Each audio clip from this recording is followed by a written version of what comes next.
खाने वाली चुड़ैल।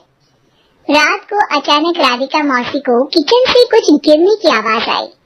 उन्होंने बाहर निकल के देखा तो किचन में उन्हें कुछ सफेद साड़ी में दिखा। वो चीख पड़ी, भगवान, आलतू जलालतू आई बला को टालतू, आलतू जलालतू आई बला को टालतू। राधिका मौसी को चीखते सुनकर श्रवण बाहर आता है भागते हुए। अरे माँ, क्या हुआ? क्या देख लिया? दादी माँ आ गई क्या सपने में? अरे बेटा, रसोड़े में देख तो कौन है?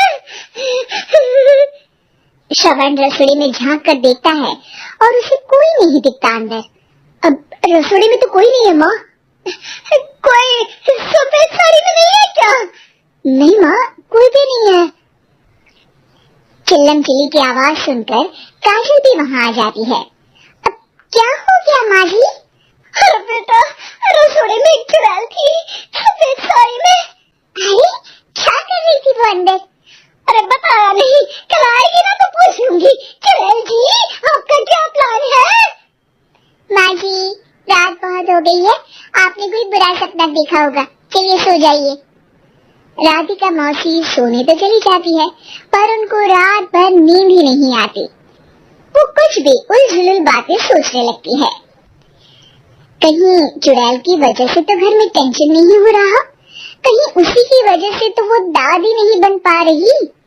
सुबह जब राधिका मौसी रसोड़े में छानबीन करती है तो पाती है कि नींबू का अचार गायब है। चुड़ैल नींबू का अचार ले गई, मुझे तो ठीक नहीं लग रहा कुछ। चुड़ैल को भी पता है कि जिंदगी का असली मजा तो खट्टे में ही है। राधिका मौसी झट से श्रवण को फोन कर देती है। बेटा, मुझे समस्या समझ में आ गई है, हमें एक तांत्रिक की जरूरत है। अरे क्या बोल रही हो माँ, तांत्रिक की क्या जरूरत है? आप पूजा पाठ तो कर ही रही हो ना। आलतू जलालतू मंत्र सारे फालतू जैसे कुछ मंत्र पढ़ो, चली जाएगी अपने आप चुड़ैल। अरे नहीं बेटा, कभी चुड़ैल को कम नहीं समझते। अरे तुझे पता भी नहीं चलेगा कि कभी वो छल करके काजल की जगह घर की बहू खुद बन जाएगी। क्या माँ, कुछ भी बोल रही हो? कहाँ काजल और कहाँ चुड़ैल? वैसे एक बात बताओ, काजल को अगर गाने के लिए बोल देना तो चुड़ैल काजल की आवाज सुनकर घर तो क्या, धरती लोग छोड़कर चली जाएगी। तुम ना पढ़े लिखे बच्चे हर चीज को मजाक समझते हो। तुम रहने दो, मैं खुद ही तांत्रिक को बुला लेती हूँ। अच्छा सुन, शाम को इमली लेके आना। क्या है कि चटनी खाए बहुत दिन हो गए है ना? नहीं माँ, इमली तांत्रिक से ही मंगवा लो ना, आटा वगैरह भी उसी से पिसवा लेना।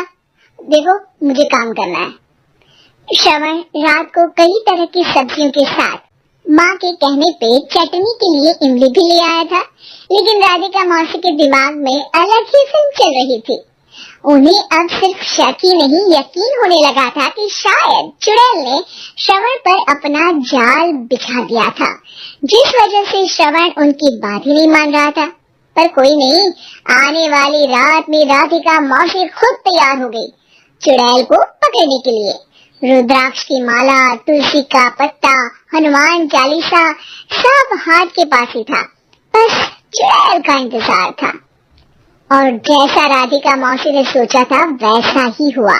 वो चुड़ैल उस रात भी आई, पर वो राधिका मौसी से तेज निकली और राधिका मौसी के उससे पकड़ने के पहले ही वो भाग खड़ी हुई।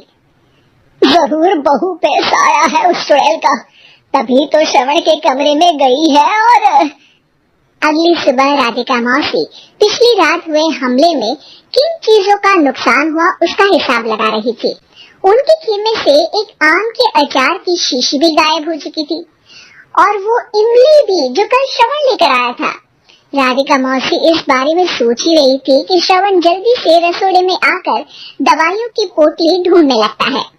अरे बेटा, क्या हो गया? अब माँ, वो काजल की तबीयत खराब है, बहुत घबराहट हो रही है उसे। हे भगवान, मैंने पहले ही कहा था कि तांत्रिक को बुला लेते हैं, और नहीं, अब देखो उस चुड़ैल ने काजल को अपने वश में करना शुरू भी कर दिया है। हालांकि श्रवण भूतों में विश्वास नहीं करता था, पर अब वो भी डर जाता है और राजी हो जाता है एक तांत्रिक को बुलाने के लिए।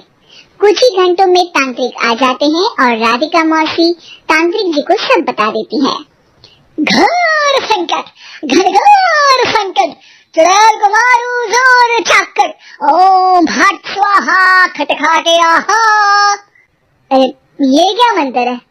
मेरे खुद के ओरिजिनल मंत्र है, कल रात को ही लिखे हैं, अच्छे लगे तो दाद चाहूंगा।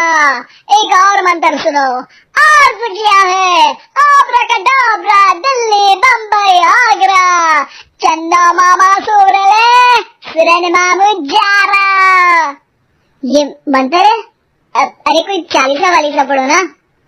वक्त कम है, 40 नहीं पड़ेंगे, 20-25 में काम चलाना पड़ेगा। अलग निरंजन जाके लंदन, मुफ्त का मंजान घिस मेरे नंदन।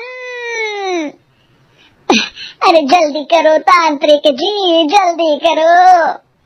तांत्रिक अपने उल झलूल मंत्र पढ़ने लगता है। श्रवण को तांत्रिक पे शक होता है। वो अपने डॉक्टर दोस्त को कॉल कर देता है ताकि कोई अनहोनी हो तो इमरजेंसी में चीजें मैनेज हो जाए। तांत्रिक धुनी रमाता है, जिसकी वजह से कमरे में काफी धुआं हो जाता है और जिसकी वजह से बहू की घबराहट बढ़ जाती है। अब भागेगी चुड़ैल। हाँ। बहू खांसते हुए धुएं से बचने के लिए बाहर चली जाती है। अरे भाग रही है, भाग रही है। पीछे पीछे श्रवण भी जाता है। बहू एक सोफे पर बैठ जाती है। तभी डॉक्टर दोस्त आ जाते हैं और श्रवण को पानी लाने के लिए कहते हैं। थोड़ी चेकअप के बाद डॉक्टर कहते हैं, मेरे हिसाब से जाप का काम पूरा हो गया है। क्या मतलब? अरे कुछ भी नहीं माँ, कोई चुड़ैल नहीं है, खुशखबरी है, आप दादी बनने वाली हैं। मगर वो सब अचार के डब्बे। श्रवण दोनों अचार के डब्बे अपनी माँ को दिखाता है, जो कि उनके बिस्तर के नीचे छुपे हुए थे। आपने सही बोला था माँ, वो चुड़ैल काजल ही थी जो खट्टा खा रही थी। हमें कल ही पता चला, पर हमने आपको ये तांत्रिक वाला काम करने दिया ताकि आपको भरोसा हो जाए कि भूत वगैरह कुछ होता ही नहीं। अच्छा अच्छा, ये तो बड़ी खुशी की बात है, पर बेटा मुझे एक झाड़ू तो ला दे। क्यों माँ? ये तांत्रिक का भूत उतारती हूँ मैं। अब तांत्रिक राधा मौसी के डर से घर से भाग निकलता है और राधा मौसी उसके पीछे भागती है। और संकट ये घनघोर है, तांत्रिक मुआ चोर है।